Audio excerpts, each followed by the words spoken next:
Hello everyone, I am Shikha Tiwari, Assistant Professor in Jagran College of Art, Science and Commerce. I will teach you the subject Principles of Economics. Now we will discuss our first topic of second video of Principles of Economics. So our first topic is Nature of Economics. There is a great controversy among the economists regarding the nature of economics, whether the subject economics is considered as a science or an art. If it is a science, then either positive science or normative science. That is why nature of economics are of two types. First is economics is a science and an art. Second, economics is both positive and normative science. Economics as a science. Before we start discussing whether economics is science or not, it becomes necessary to have a clear idea about science.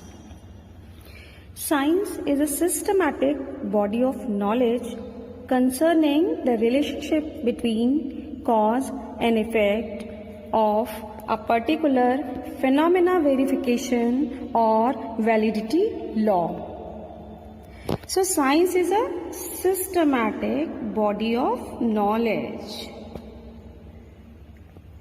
which develop the relationship between cause and effect, and also verify the phenomena and validate it. It means science develops the relationship between cause and effect. Science is not only the collection of facts. In reality, all the facts must systematically collected and classified as well as then analyzed. According to all these economists of economics, consider the various characteristics which are similar to the science. Like, as per the economist, economics is also a systematic body of knowledge as well as facts. So all the theories and facts related with microeconomics as well as macroeconomics are systematically collected, classified and then analyzed. As per the various economists, economics deals with the co-relationship between cause and effect. For example, supply is a positive function of price, means change in price is the cause, but change in supply is the effect. Similarly, all the laws of economics are universally accepted, like law of demand, law of supply, law of diminishing marginal utility, etc. The economic theories and laws are based on the experiments. For example, mixed economy is an experimental outcome between the capitalist and socialist economies. It means all the positive features of capitalist economy as well as socialist economy come or form the new economy which is called mixed economy. In economics, it has a scale of measurement like money. Money is used as a measuring rod in the economics. However, HDI means Human Development Index is used to measure the economic development of country. So, by all these features, we can say economics is like a science. It develops the relationship between cause and effects. Economics as a positive science. However, the most important question is whether economics is a positive science or a normative science. According to R.T. Bay, positive science confines itself to accurate description of phenomena, what is, how it works, and what are its effects. Positive science deals with all the real things or real activities. It gives the solution of what is, how it works, and what are its effects. It deals with all the practical things which is present in the society. For example, poverty and unemployment are the biggest problem in India. The life expectancy of birth in India is gradually rising. So we can say that positive economics is concerned with the real facts and information. Economics as a normative science. According to Keynes, a normative science or regulatory science is a body of systematized knowledge relating to criteria of what ought to be and concerned with the ideal as distinguished from actual. The objective of normative science is the determination of ideals. So, normative science deals with what ought to be, what ought to have happened. Normative science offers suggestions to the problems. The statements dealing with these suggestions are coming under normative statements. These statements give the idea about both good and bad effect of any particular problem or any policy. For example, illiteracy is a curse for Indian economy, and backwardness of Indian economy is due to the population explosion. So normative science ultimately tells us the effects of any problem or any policy. What would be happen after any particular problem? Economics as an art. Economics is an art too, because an art is a system of rules for attaining to a given end. There are branches of economics which provide the practical guidance in the solution of economic problem, and it is a science in its methodology and an art in its application. As per the various economists like T.K. Mehta said that knowledge is a science and action is the art. It means knowledge is like a science, and whatever we have taken like a action is called art. According to Marshall also, economics is also considered as an art. In other words, we can say that art is the practical application of knowledge for achieving a particular goals. Science gives us only the principle of any discipline. However, art turns all these principles into the reality. Therefore, considering the activities in economics, it can claim as an art also, because it gives guidance to the solution of all economic problems. Now we will discuss the scope of economics. Study of scope of a subject refers to its subject matter and its limitations.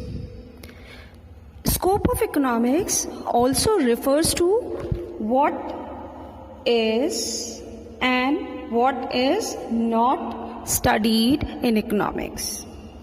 Under the scope of economics, we study the following. First one, the subject matter of economics. Means what is the subject matter of economics?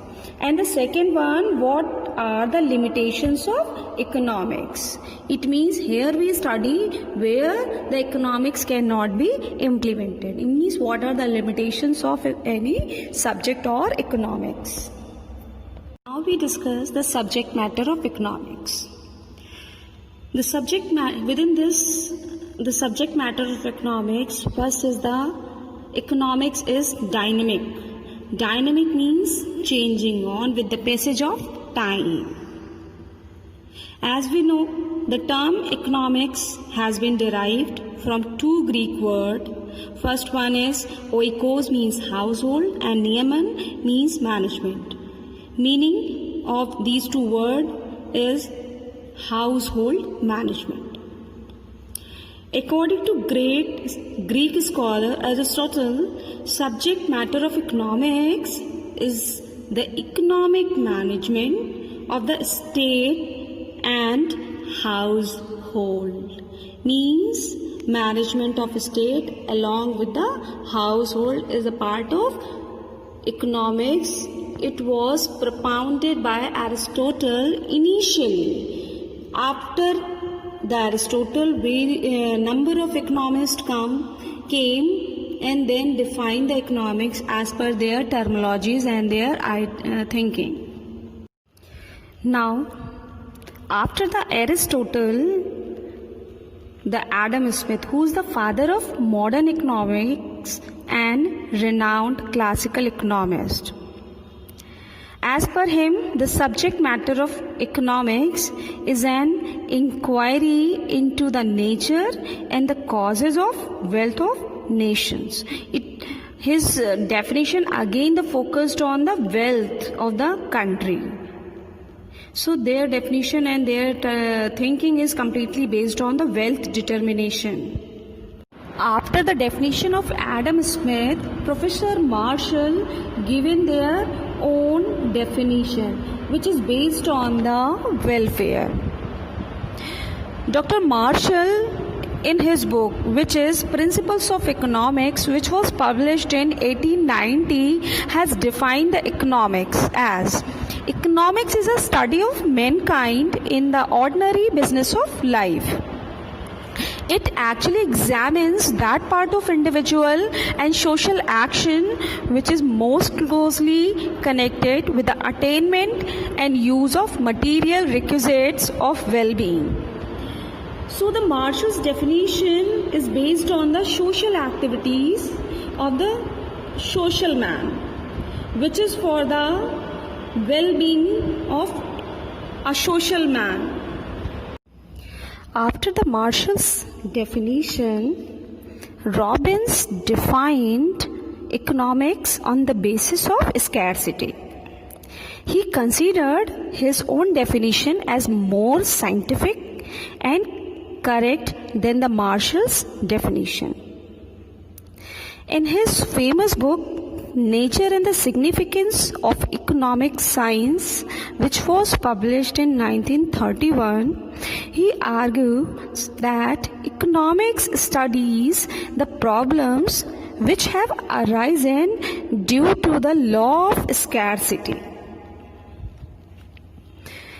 According to him, subject matter of economics deals with economic activities of man.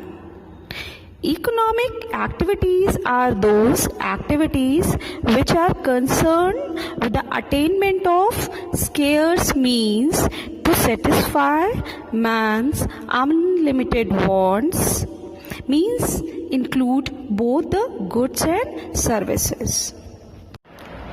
After the Robbins, Samuelson given their own definition. According to Samuelson, besides economic activities, subject matter of economics also includes economic welfare. Simonson's definition is not only dynamic in content, it is also wider in scope. It is applicable even to a barter economy where money is absent. It is not true to say that the problem of choice arises only a money economy. A barter economy is also confronted with the same problem, like scarcity of means in relation to the ends. Human wants are unlimited, but means to satisfy them are limited. Not only means are scarce, but also have alternative uses. This dilemma gives rise to economic problem. Economic activities are conducted in order to solve this dilemma. Production is the outcome of economic activities. Production is used for consumption and investment. Wants are satisfied by consumption and the resources are generated by investment. So this process continues forever in a circular way. Economic activities are therefore the main basis of subject matter of economics.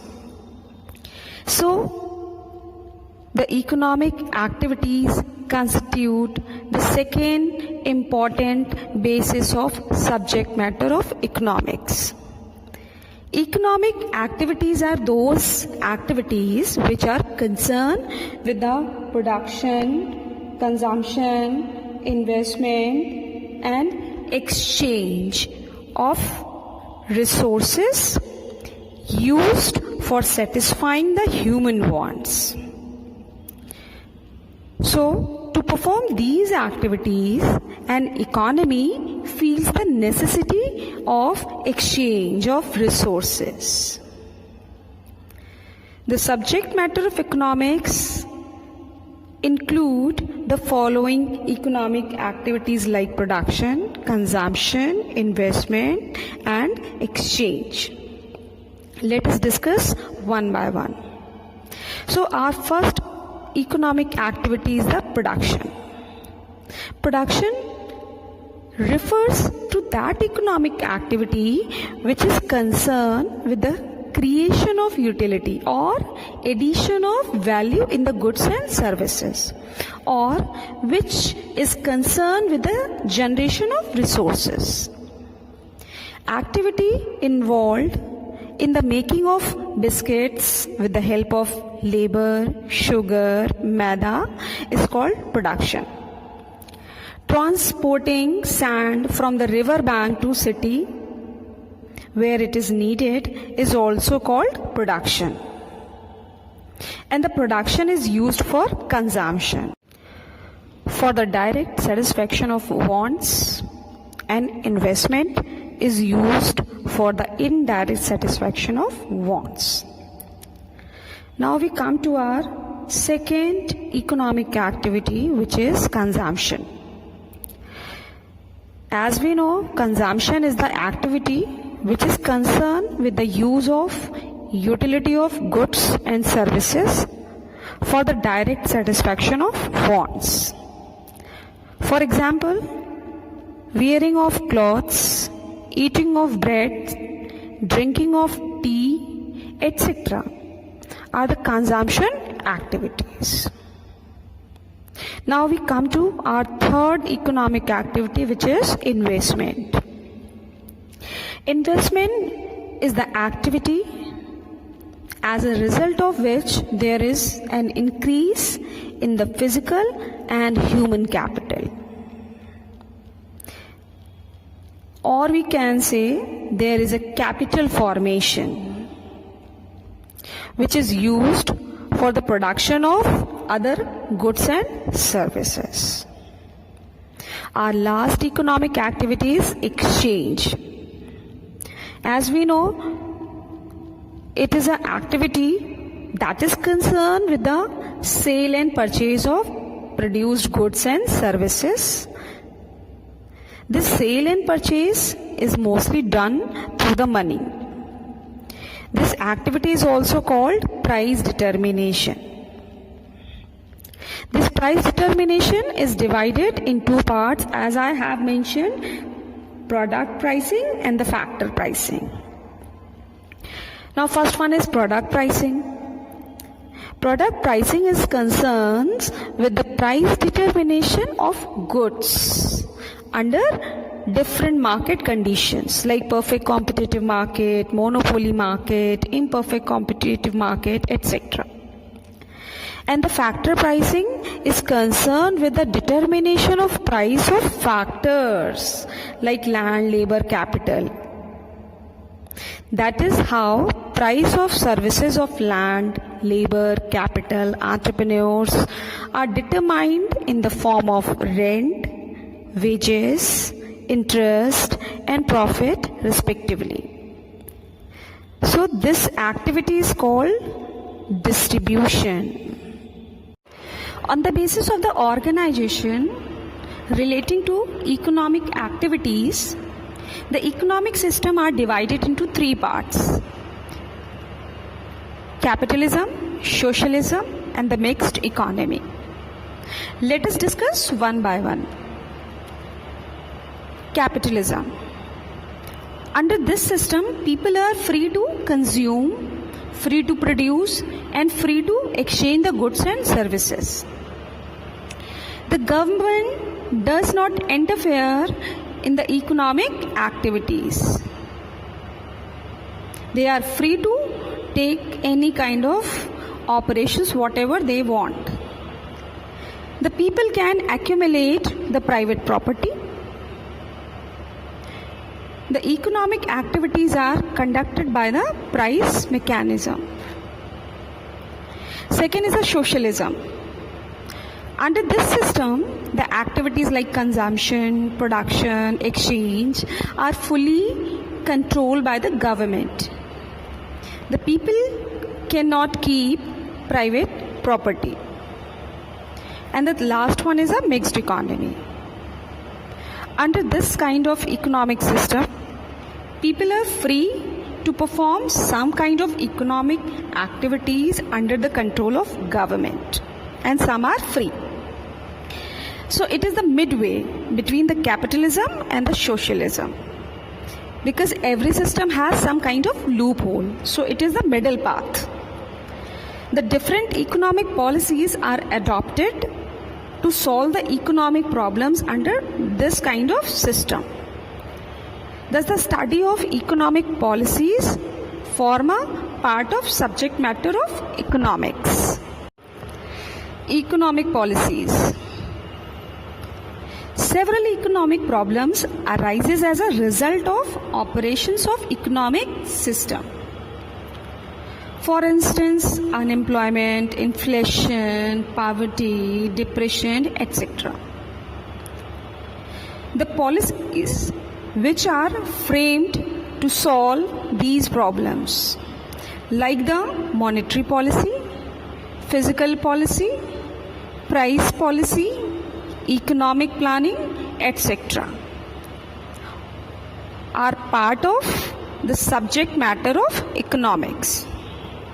Our next topic is econometrics. Econometrics, it means it is a branch of economics where we can use the mathematics and statistics to use or to measure and analyze the economic activities, which is called econometrics. It is not only the analysis of micro and macroeconomic problems, which is included in the subject matter of economics, but it is a method of measurement which is included in. So this is a kind of branch of economics. Therefore, it includes in the subject matter of economics. Now the last one is applied economics. The subject matter of economics is not only restricted to economic theories and the policies, but it also includes the economic analysis of applied subjects like agriculture, industry, transport, etc. Thus, the agricultural economics, industrial economics, transport economics are also part of subject matter of economics. So this is also covered here. Discussion of scope of economics is incomplete without the knowledge about the limitations of a study of economics. The main limitations of economics are as: first one, study of human activities only. It means the economics studies only the activities of a real person, not imaginary persons. It studies human activities only. It doesn't study the bird, animals, or any lifeless matter. Second limitation, study of rational man. So economics study only the activities of those human beings who are the member of society. It means it study the rational man. By rational mean that a man who as a consumer is keen to maximize his satisfaction and as a producer is keen to maximize his profit. It doesn't study the activities of isolated individuals who are the member of unorganized society. Our third limitation is assumption-based principle. So economic principles as well as laws are based on the assumptions.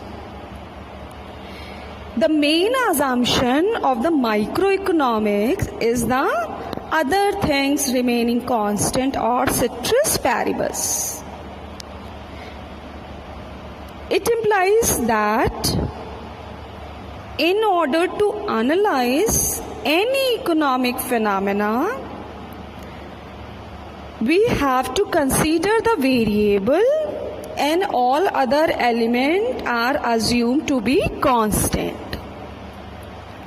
For example, to know the relationship between the price and demand for a commodity,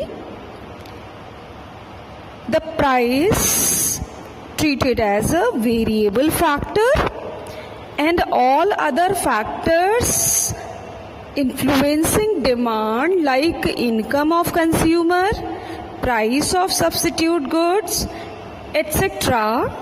are assumed to be constant.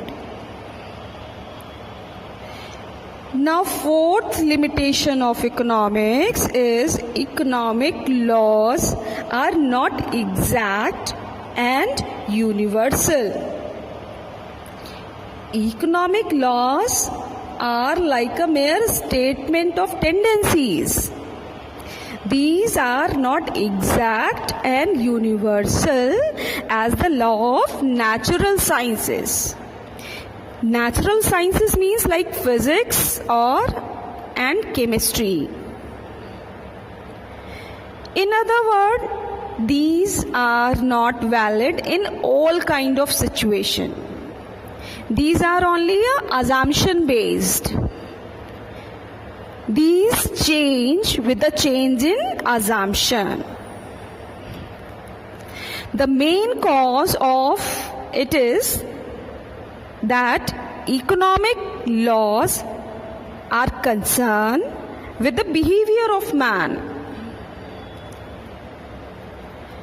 A man cannot be compelled to act according to the law of economics. For example, the law of demand. In this case, it is not necessary that everybody will demand more quantity of a commodity when its price falls. Next limitation, economics is not non-controversial. So it is not free from the controversies. As a normative science, whatever the suggestions are offered by the economics to solve the economic problems, the same attract different opinions from different economists. In other words, these suggestions give rise to controversies.